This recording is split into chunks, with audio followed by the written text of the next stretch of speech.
One man. Goodbye. Hello, Heisman. 20, 25, 30, 35, 40, 45, 50, 45. There goes Davis. Oh, my God. Davis is going to run it all the way back. Auburn's going to win the football game. They give it back now to the 30. They're down to the 20. All the band is out on the field. He's going to go into the end zone. Four-man Alabama rush. Got him. Oh, no, they didn't. Oh, my gracious. Yep. How about that?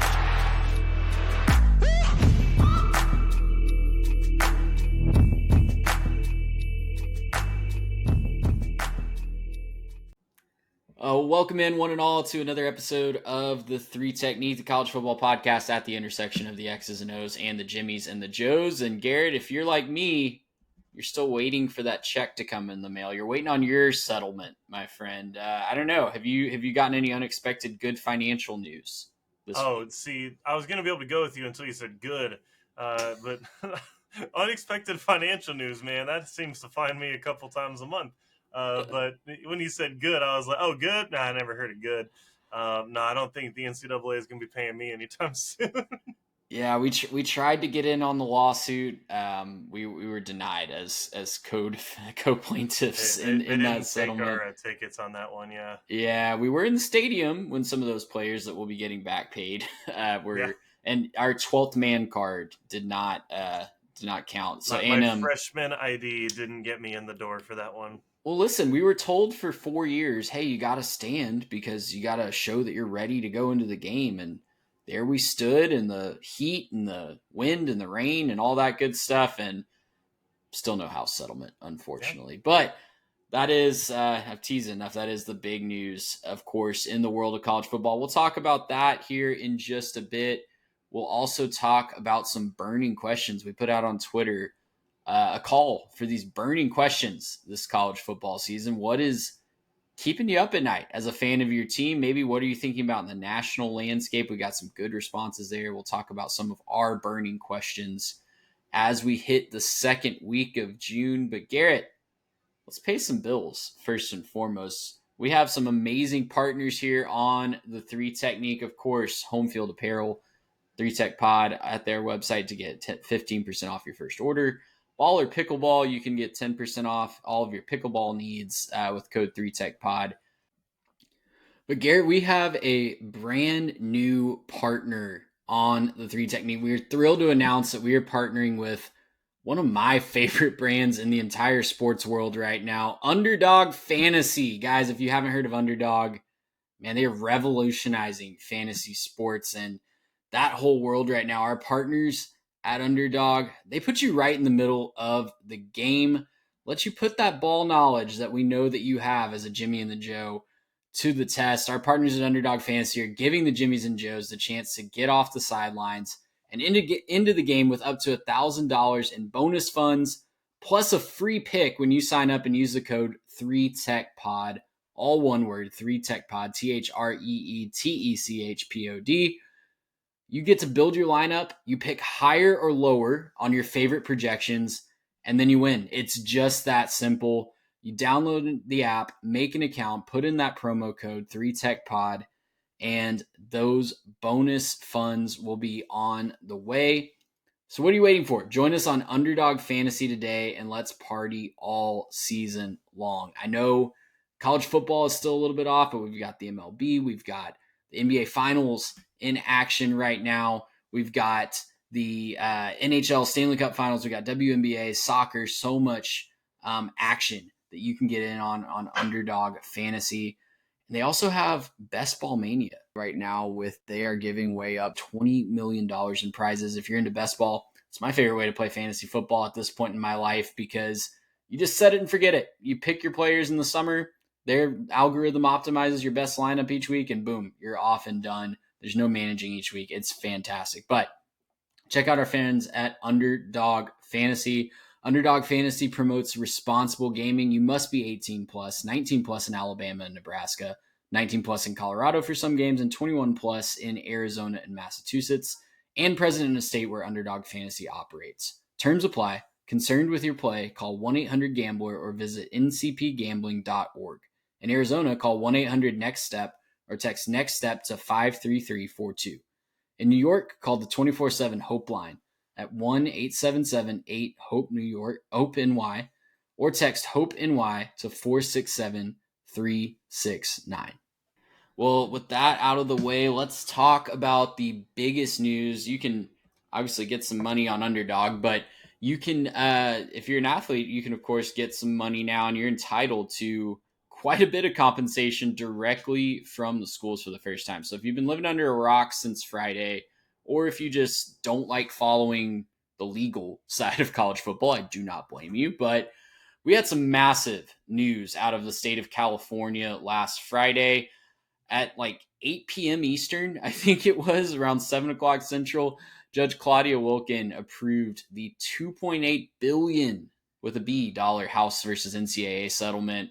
And that opens the door for players to be paid directly by member universities. So no more of this funneling money through a collective, no more necessarily getting money from a McDonald's bag or some of the crazy things we've heard over the years.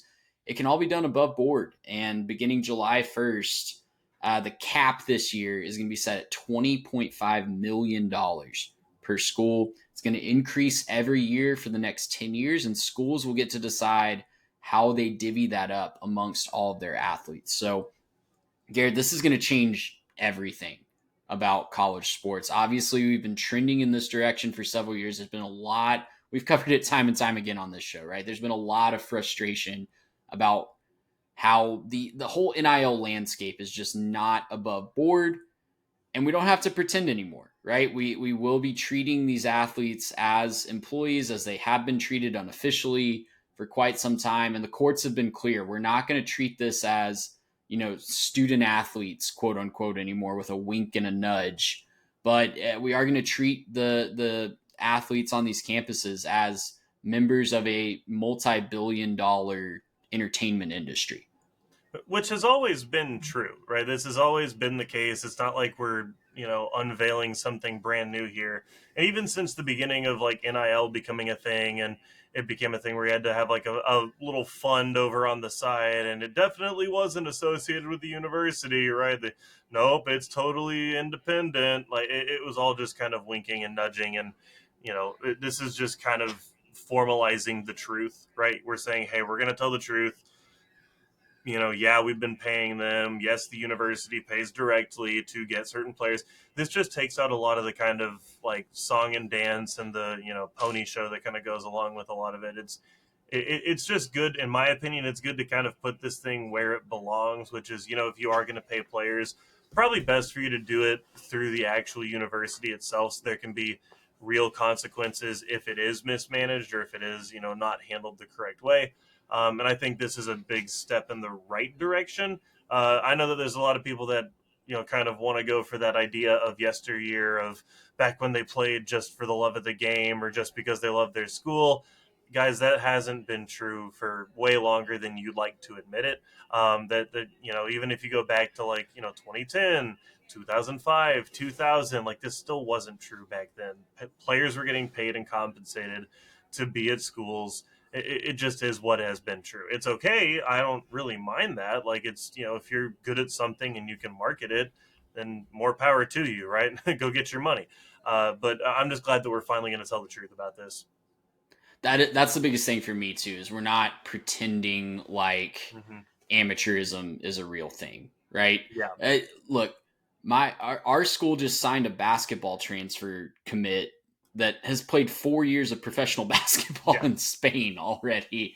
And so this charade of amateurism is officially going out the door. And I think that that's a hard concept for a lot of people to grasp, because we do love that element of college football. We do love how we can feel a connection with the players that went to the same school that we did, right? Or the school in our town that we grew up in, whatever that connection is to your favorite team. So it is different, but it is no longer just pretending like we have to, that everyone's just doing it for the love of the game, like you said. But I've seen it takes all over the place on this, and if this is going to be better. I've seen a lot of people come out and say, hey, this is going to add parity because we're putting in a cap think that's a little naive. If you think that NIL is just completely going away, I think that you're unfortunately going to be in for a rude awakening when the Texases and the Ohio States and the Alabamas and Georgias and at most SEC and Big Ten schools of the world are still... And Texas Tech. And Texas Tech. Shout out to the $1 million softball player. Yeah. I think you're going to be in a rude awakening if you think this is going to solve all the NIL problems automatically. But there is another interesting aspect of this settlement, and it's the fact that there is going to be an NIL clearinghouse established, and any deal over $600 is going to have to be approved by this clearinghouse. Now, I've seen a ton of people say this is just going to get thrown out in court the first time that they deny one, because who are you to say that if I want to pay $1 million for a softball player, as Texas Tech has done very recently, who are you to say that that's not fair market value? I'm a business owner, and if I think that that brings enough to my business, then who are you to say no? So a lot of people have said that that's going to be challenged in court, but I'm a little bit naively hopeful that we do get a little bit more parity, or at least at the very least, just everything done above board. That's more what I care about. I hate all these rumors. I hate when we see reports that, oh, so-and-so team is spending $40 million. And where's that money coming from? I don't know. I also, I'm ranting here, and I apologize, Garrett. I'll let you talk in a second. Go for but it. I hate going to games and there's a big commercial in my face telling me that the athletes need more money when I've already paid like hundreds of dollars for tickets, and the pretzel costs $15 and the beer costs $15 and it costs me $20 to park a mile away. And then you're going to play a commercial saying I need to sign up for another platform and donate more money. It's just really tiresome. And I think that we're going to get out of the business of pretending that this is something that it's not. And I think that if we're all honest with ourselves, that that's going to be good in the long run. Yeah, I think that's the big thing is, again, it's telling the truth.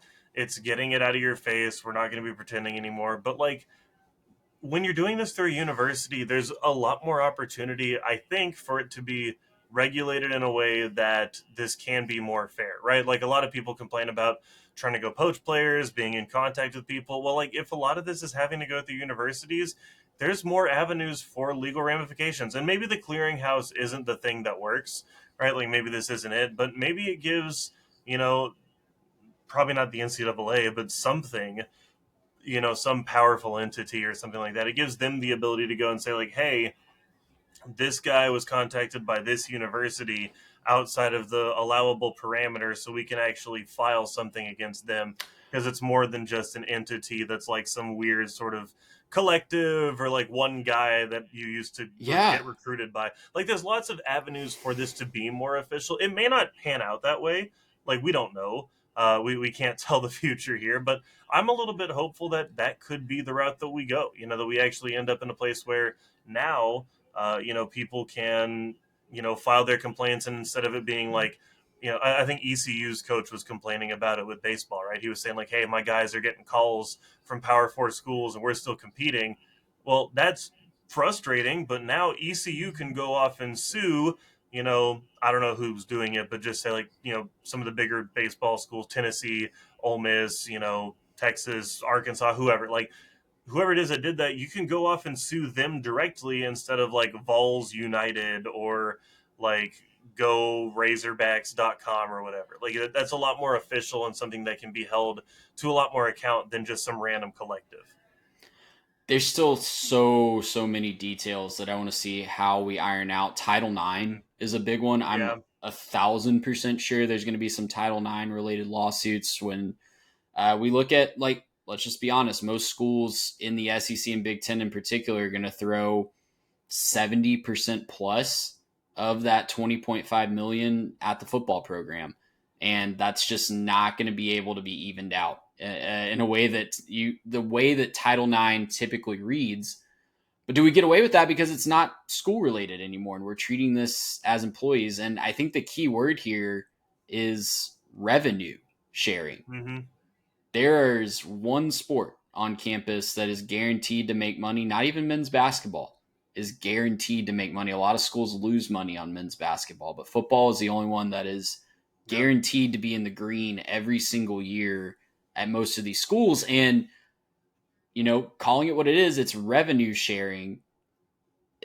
I hate to say it this way because I love all college sports. I really do enjoy following most college sports. But if you're, a men's lacrosse player, whatever you get is kind of just a nice bonus, right? Like you're getting a scholarship to go to school, and we're not in an era of revenue sharing, sending you a bill for how much in the red your sport is. So right.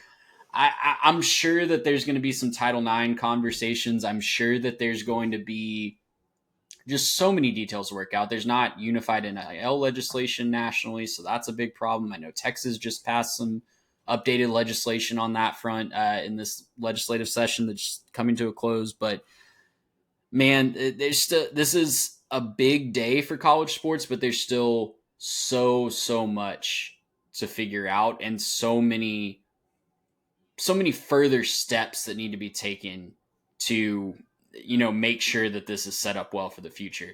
I'll say one more thing here, Garrett, and I'll throw it back to you. I know you follow European soccer, like I do.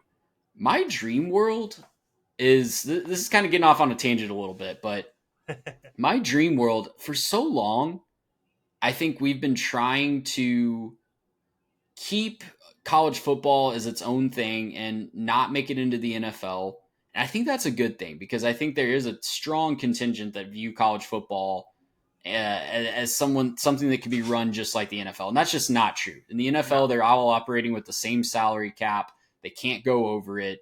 There's so many rules in place there's the draft, right? So many things in place to promote parity. Even the way that they do schedules is based on how you finish the year before. Yep. College football is a lot more like European soccer. And honestly, I think if we just embrace that, we're going to all have a lot more fun. And in my dream world, embracing it means promotion and relegation. It means, hey, now that these players are basically signing a payment contract with the school, you hinted at this earlier, but I would even go a step further of saying, oh, Ole Miss wants to take Ohio's linebacker that's from Minnesota, and he doesn't really have a reason to come to Mississippi other than playing for Lane Kiffin and Ole Miss. Cool. Ole Miss has to pay Ohio a transfer fee. Yep. And buy that player's contract. And that gives Ohio more money to work with NIL to keep their roster together. So, I mean, if we just embrace that mindset, I think we would all have a lot more fun. But I know that the chances of the American public at large getting excited about a European soccer model for one of the most American concepts of sport in college football is like next to nothing. So I'm not holding my breath there. I was going to say, I think the statement you made that college football is a lot more like European soccer. I think if we could just get Jimbo and Jim Bob and Tuscaloosa to really buy into the fact that they're closer to Man City than the Chicago Bears, then we'd be in business. You're going for like Max Air, let's piss off as many people as possible right here. Just like, no, you know what? Alabama, you're a European soccer team. Like, that's beautiful. And just like on its face, I just wanted to appreciate that for all that it was. But one thing that I think would be really fun with this, and I desperately now am rooting for this because I'm always going to go for the most entertaining outcome. I so badly hope that there's a lawsuit somewhere in here that means that 20.5 has to be split evenly under Title IX, because watching college athletics find a way to spend $10+ million on women's athletics when most of them overlook it already would be so fun to just watch. Like, take any team, but like go pick like LSU, and they're just like, do we just throw all of this at gymnastics?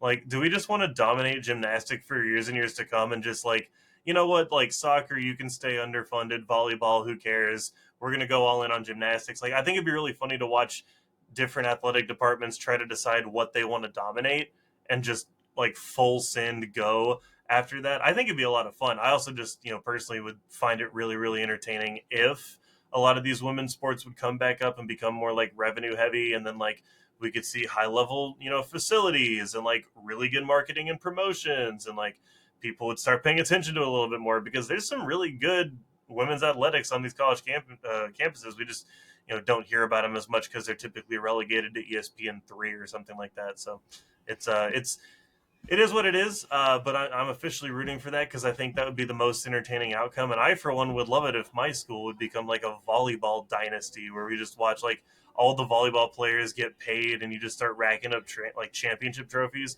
I love it. Shout out Jamie Morrison and Logan Lednicki. We can make that happen now. Yeah, I mean, but you're onto something there in that athletic directors are going to have to make those decisions because there's not going to be enough money to go around to fully fund every single sport at every single school. Now, some schools have come out and said, hey, part of this I should back up and say is we are mandating scholarship numbers, and a lot of sports are going up in the number of scholarships, right? Baseball, for example, for the longest time has been at 11.7 scholarships shared by a roster of up to 40 kids. And it's just mental gymnastics and mathematical gymnastics, honestly, to make that work through the Title IX limitations. But baseball is going up to 35 full scholarships. But that's the roster cap. You can't have more than 35 people. So some schools have come out. I know A&M's come out with this. I know several other schools have come out and said, yeah, we're fully funding every scholarship for all our sports. And the top of the top are going to be able to do that, at least from a scholarship standpoint. Yeah. But a lot of athletic directors are going to have to make some really difficult decisions at the mid-major and below level, and maybe even at the power conference level. We've seen in the not too distant past schools like Stanford, who value the Director's Cup so much, threatened to drop sports. Cal almost lost their baseball team just over a decade ago. It's something that we will maybe even see creep into the power level, but we're already seeing it at the major level. St. Francis has famously decided to go down to D3 because they just can't afford to fund scholarships at all, and they'd rather just compete for the love of the game. And I think we're probably going to see a culling of that as well at the very, very low major level. Yeah. No, that's a reality. And like, there's a lot of ways that this kind of ends up sucking, but like, there's also a lot of ways where this ends up working out pretty well. I think that's still like the thing that people want is going to happen, because ultimately if people want it, they're going to find a way to fund it. They're going to find a way to, make enough noise to make sure that it happens. So if you don't like it, if it's, your college is going to be, on the chopping block for one of your favorite organizations or sports or whatever else, like, go organize and find a way to fund it. And that's going to be the key. They're going to have to find, a lot of schools are going to have to find the alums that that are passionate about volleyball. I mean, we've joked about Tech like 3 times, right? But the person funding that softball NIL's wife was a former softball player. So you've got to find those connections and just be honest about it, right? Like we're looking for a way, and it worked out for Tech very well this year, making it just a whisker away from a national championship in a sport that they historically have not been very competitive in. So write in, let us know what you think about the House settlement. Let us know what you think about how your school is going to respond, and if you think this is beneficial overall, if you think that this is moving the sport in the right direction, cascading off a cliff, somewhere in between. Write in, let us know, 3techpod@gmail.com or at 3techpod on Instagram and Twitter. Garrett, let's move into the next segment here, and we're talking about burning questions for the 2025 season. I don't know about you, that name is kind of giving me little weird feelings. I don't know, burning questions. But look, we're heating up, man. It's June. It's getting hot. It is getting hot. It's time for some burning questions. Brother, I did a garage sale this weekend, and it got to 99 in College Station, and holy cow. Better you than me. I spent some time in the pool. I was feeling real good. That is how I should have spent this past weekend. I had a snow cone, man. I hadn't had a snow cone in a while. Snow cones are great, dude. That's what you should do when things are heating up. If you want to have a good time, I know we got a bunch of fans who are going to be kind of our ages or a little bit older. Like, if you want to have a good time, go back and find your snow cone place from high school and go get you one. Like, it's a good time. Yeah, shout out JJ's in Bryan, Texas. Don't recommend doing a garage sale in Texas or anywhere probably south of the Mason-Dixon line the first week of June, but we did it. We got rid of some stuff as we're getting ready for all kinds of life changes coming up really soon. But anyways, sideshow aside, burning questions. We are discussing things that are just on our mind. Really, we put out a call on Twitter. We got some really interesting responses and just things that are on people's minds as we enter into this college football season, get closer and closer. We'll start with Austin Smith at CFB Headgear on Twitter, Garrett, and he had quite a few thoughts on the SEC. Just kind of his general question is what's on his mind is how does the SEC shake out? And honestly, this has been on my mind too, because I think we're coming into this season with a lot of just expectations based on things that may or may not be a reality this year, right? Like I think the top tier in most people's minds is Texas, Alabama, and Georgia. And then the rest is just going to sort itself out after that. But I've asked myself quite a few times, and it seems, like Austin has been asking this as well. Are those three teams the undisputed top teams in the conference? Because all three of those teams have some questions. Yeah, there's a lot of questions, I think, to go around the SEC. This is going to be possibly one of the most SEC cannibalizes itself years, right? Where they just kind of can't get out of their own way.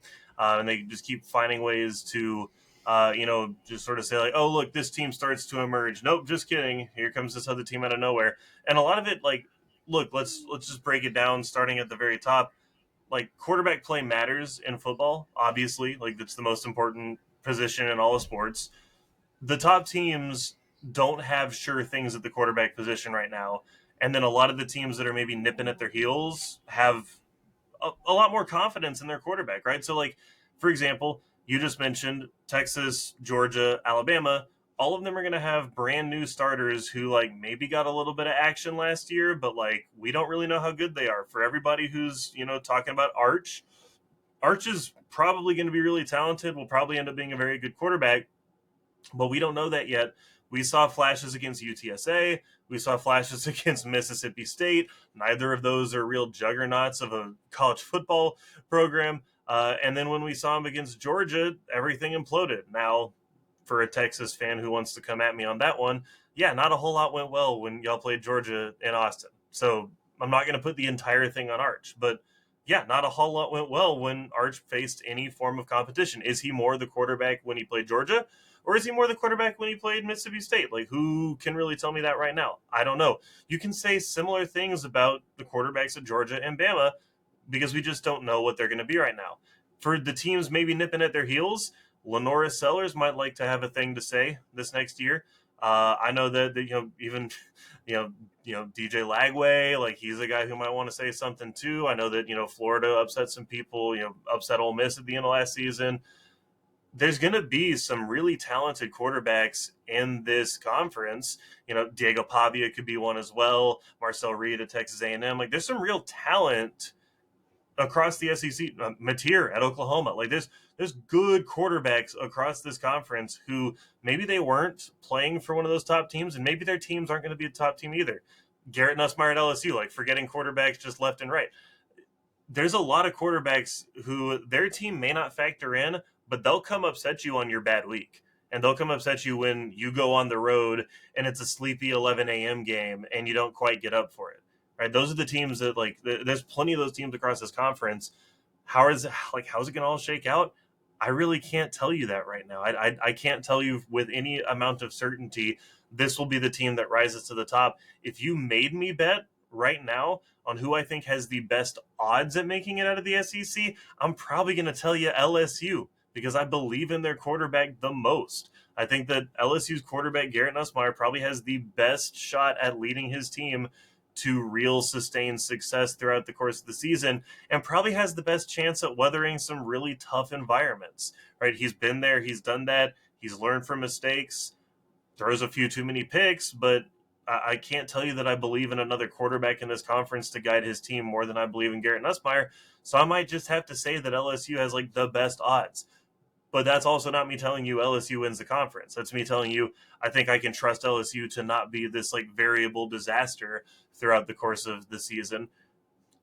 I don't know. Maybe I'm totally off on this. Maybe you have a total other take on this, but that's kind of how I'm ending up reading the SEC this year. Well, first of all, I just want to welcome you to the John Mateer bandwagon because it's been too long that you've been off of that.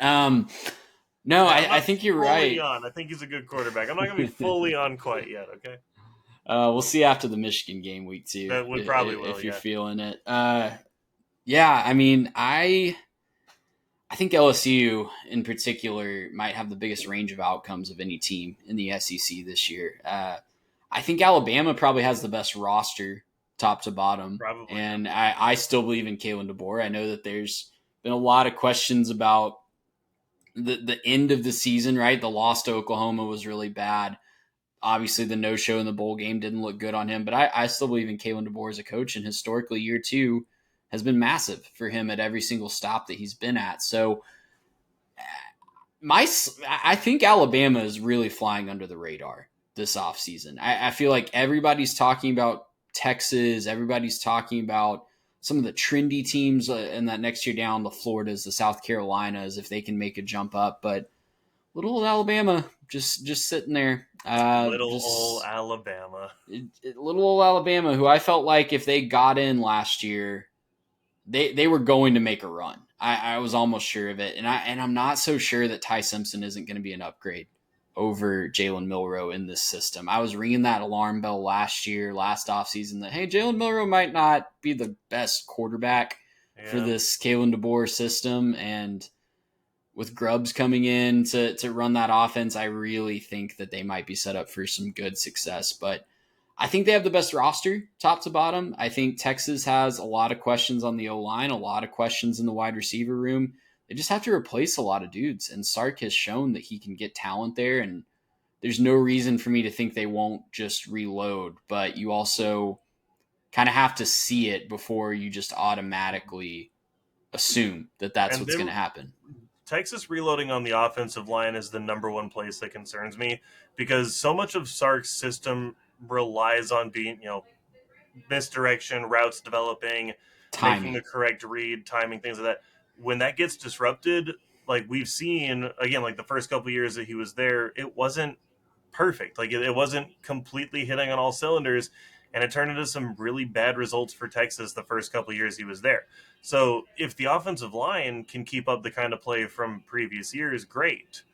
But they're losing a lot of experience on the offensive line, and a lot of senior experience, a lot of guys who've been able to play for several years and get a lot of reps and be able to kind of go through that whole thing. You're going to get a lot of green on that new offensive line, and that's the one place that concerns me most for Texas. They turn over receivers every single year, so brand new receiving core. Okay, sure, whatever, right? You'll have somebody that is going to be this year's Matthew Golden, right? But I don't know that you can say that about replacing a guy like Kelvin Banks, right? I don't think that that's quite as possible, in terms of both experience and just seniority and being able to play that way, and also talent in addition to that. Yeah, well said. Receivers are very not easy to replace in the portal, because if you truly have elite first round type guys, and those guys don't grow on trees, but I think you can replace the production, at least in the aggregate, or at least hide those deficiencies a little better, especially in the offensive line. And it's really hard to find good portal O-line pieces. Very, very difficult. Probably the most difficult position to find in the portal, if we're being honest. Next one here, going up to the Big Ten country, our friends at Gridiron Uncensored. I'll just read what they sent in. Wideout and quarterback for Michigan as their burning question. They need a pass catcher to step up, but they'll have more opportunities to prove themselves regardless of who's throwing the ball. Fred Moore has shown some ability, but the question in their mind is which of the young bucks get in the rotation. Keene and Underwood are going to both be instant upgrades at quarterback, according to our friends at Gridiron Uncensored. Just curious to see who it really is, even though everyone is writing in Bryce already. So I'll ask you this, Garrett. We'll frame it this way. If the passing game at Michigan is mediocre, we're talking like in the 40s or 50s nationally in pass yards per game. And honestly, that might be way too high. I can't remember what they ranked when J.J. McCarthy was there. So we'll just say like slightly below J.J. McCarthy levels. What's the ceiling for the Wolverines this year? If they can pass the ball effectively enough to have a balanced offense, I'm not asking for a dynamic quarterback who can make every throw in the field and we're throwing for 400 yards a game. I'm not asking for that. If we But get if they can Cade have a balanced McNamara, offense, level quarterback play. right? Yeah, just balanced offense. I think Michigan can compete to win the Big Ten. I'm not even going to joke about that. I don't think that it's that far off because they still have championship pedigree. They still, I mean, they've as recently as 2 championships ago were the national champions, and you can say that they cheated and sure, whatever, like cool, but you still have to have good players. Like I'm sure they weren't the only team in the entire country that was cheating, and a lot of those teams probably went like 6-6. Okay, so like regardless of what you want to say, they had great players, they had a great run and won a championship. Besides that, like again, Ohio State maybe taking a little bit step down. They've beaten Ohio State every year since 2019. So I'm not really, again, I'm not saying that that'll continue, but like you're going to have to show me at some point that Ohio State can beat them. Penn State, can they get over the hump? Oregon, second year of the conference, they're turning a lot of stuff over as well. There's a lot of question marks for me in the Big Ten. So if Michigan can kind of just find a balanced offense, play some of that Michigan defense we're used to, they can compete for the Big Ten. That's not a question for me at all.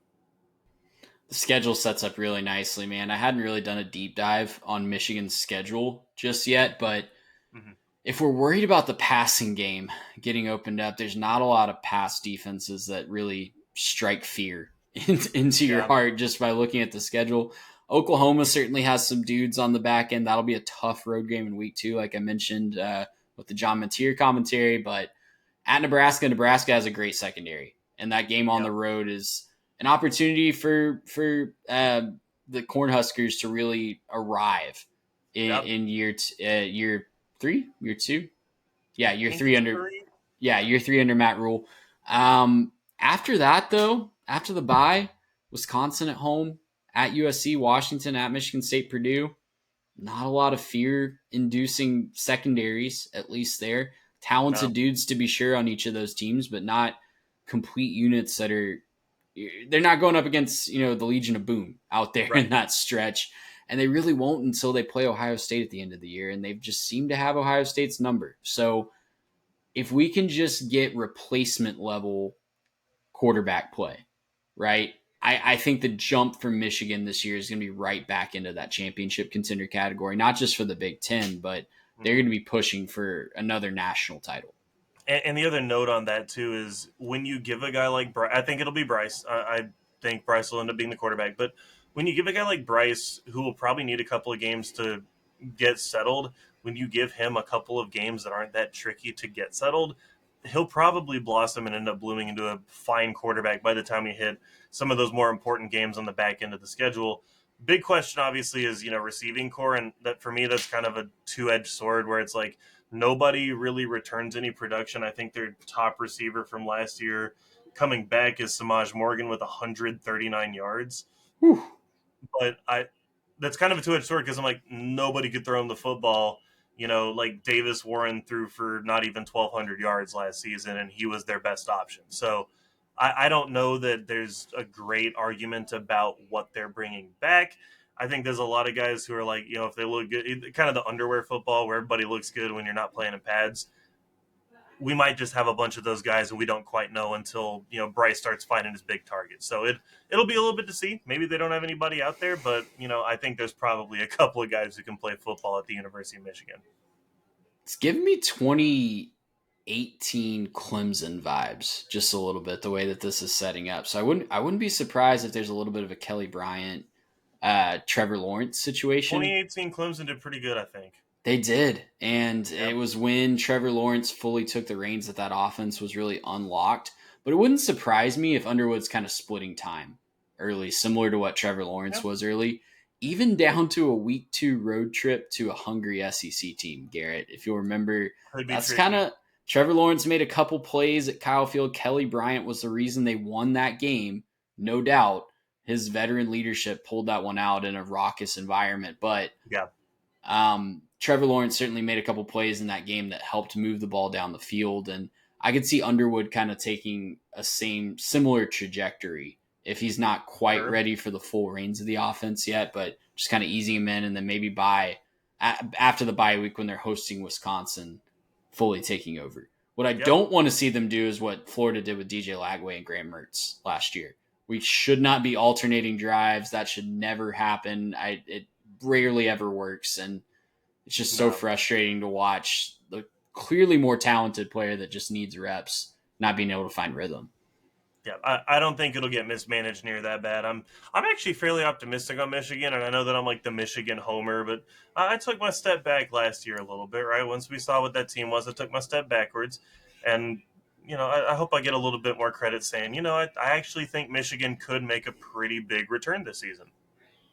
Yeah, the Big Ten is pretty much wide open with how much Ohio State lost last year. I know Ohio State's going to be the proverbial favorite every year, but like I said, Michigan when there's preseason articles saying that if Penn State doesn't win the title, it's a disappointment, the Big Ten's in a little bit of a wide open year. I mean, and do we really expect Penn State to just win the Big Ten? The answer to that question is no. I don't. Yeah. Yeah. We'll see. It's going to be really interesting to follow this year. And the schedule, like I said earlier, really sets up nicely for the Wolverines. Let's talk about a team we haven't really mentioned a ton this offseason, Cincinnati Bearcats, as our friends over at CFB Red Zone right in. Can Cincinnati find offensive consistency? I'm paraphrasing his response, but that's his burning question for the Cincinnati Bearcats. Pulling up their schedule from last year, Garrett, consistency does seem to need to be the key. They won a lot of games with defense. They won a game by scoring 19 points against UCF. They beat Arizona State by only scoring 24. And when the offense did show up at times, they were kind of struggling to keep up on defense at other times. So what really held Cincinnati back last year, if you recall, they beat Arizona State and they were sitting there at 5-2 and really looking pretty. They lost to Texas Tech in a shootout when their defense kind of let them down and their offense finally kind of figured out. They lost a weird game to Pitt where they blow a lead.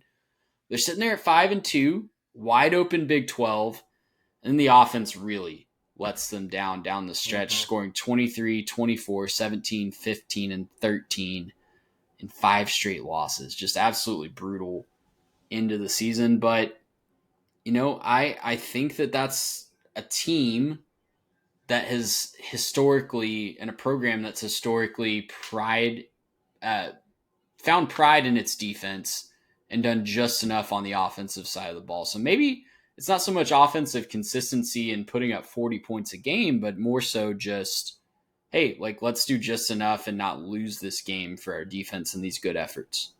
Yeah, I think that's probably the best point there is, you may, especially in a conference like the Big 12 where there's so much parity, you might just be asking for some consistency on the defensive side and hoping that your offense can show up. And that's not just a Cincinnati thing. That's a lot of different teams.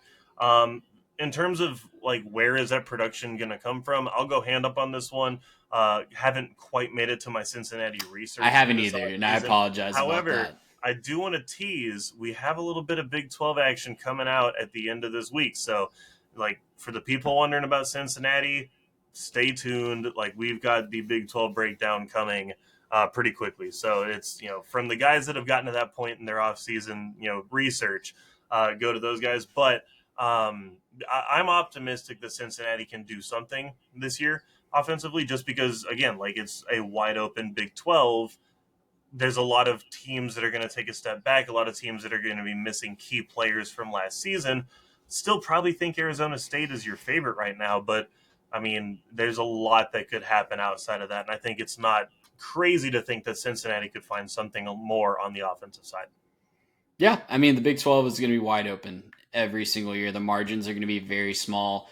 And yeah, I'll follow up the tease with another one. Mitch has a fantastic guest on Friday. This second episode this week. I don't know if it's going to drop Thursday or Friday. I'll check with him on that. But great talk about the Big 12 that I'm really excited to listen to. Mm-hmm. Garrett, let's move on to our last one. Our friends over at Updog Sports Talk, they're framing this through the lens of Bowling Green. And Bowling Green, they say, has fewer answers than questions with how much their roster turnover went on.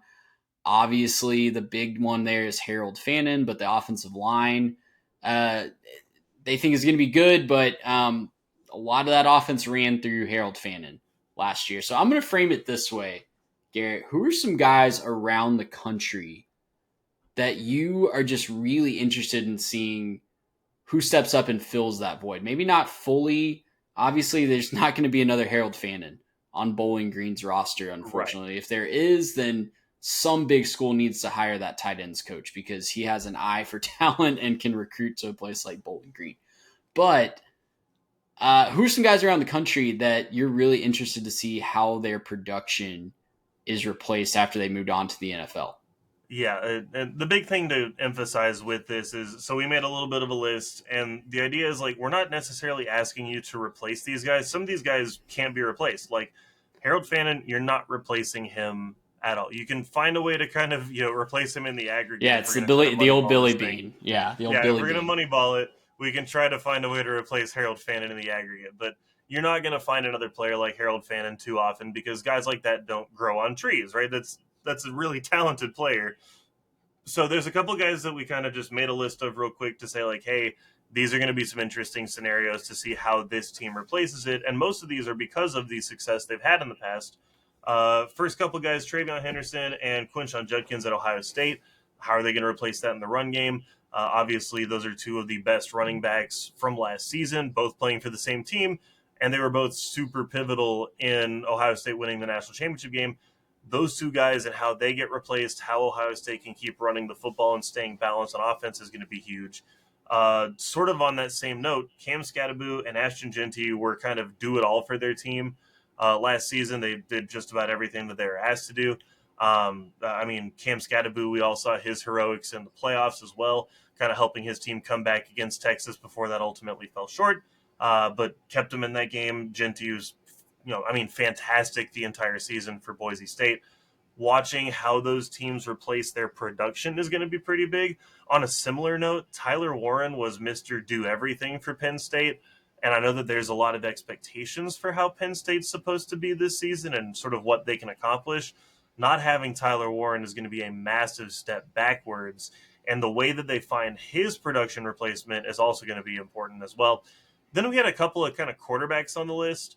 And for somewhat different reasons. Obviously, Cam Ward at Miami, he was the number one pick in the draft, absolutely deserved it, super talented guy. How is Miami going to replace him? And my question for Miami there is, how do you replace him and expect to get any better? You had a quarterback like Cam Ward and you couldn't accomplish what you wanted to. What guy's walking through the door that's going to help you get there? Obviously, their solution to that at the moment is Carson Beck. I'm not really sure who's the guy to make that change. Maybe he is. Maybe okay. I'm trending more towards Carson Beck redemption season. Okay. I'm not quite there yet. I'm not ready to throw that up on the take bulletin board, but. Look, I don't think that he's a bad quarterback, obviously. I don't think that I think he had a really bad offensive coordinator and some atrocious drops from his receiving core last year. I think he was unfairly maligned. The thing for me with him was you saw the talent, and for me it was nowhere more obvious than at the end of the Georgia Tech game when they really needed some plays to get back in that one and force overtime, and he drove his team down the field and scored. Yes, there were like fumbles involved and, turnovers from Georgia Tech, and they kind of gave it away. But, like, some of the throws that he made, especially I think that last touchdown throw in regulation where he's, like, kind of rolling, stepping up, and having to kind of float one with a little bit of touch on the run, it's a tough throw. What I won't say is that Carson Beck can replace Cam Ward. Like, I don't know that he is Cam Ward talent level. I don't know if he's Cam Ward production level. Maybe he is, but maybe he's not. That's a really interesting spot to see if Miami can capitalize on that. Shedeur Sanders at Colorado and Riley Leonard at Notre Dame are two other guys that we highlighted as just what they brought to their team. Obviously, Shedeur Sanders, so important to what Colorado is doing on the offensive side, as well as Travis Hunter. Replacing both of those guys is going to be really, really difficult for Colorado. And Riley Leonard, specifically what he brought to the run game and kind of opening things up. I'm really curious to see if their run game can have the same kind of success without that prolific of a running quarterback to maybe help take some of that pressure off, free some linebackers, right? Put guys in the right position so that a guy like Jeremiah Love can have as much success as he had. Curious to see if Jeremiah Love can have that same level of success with maybe a more pocket passer quarterback back there.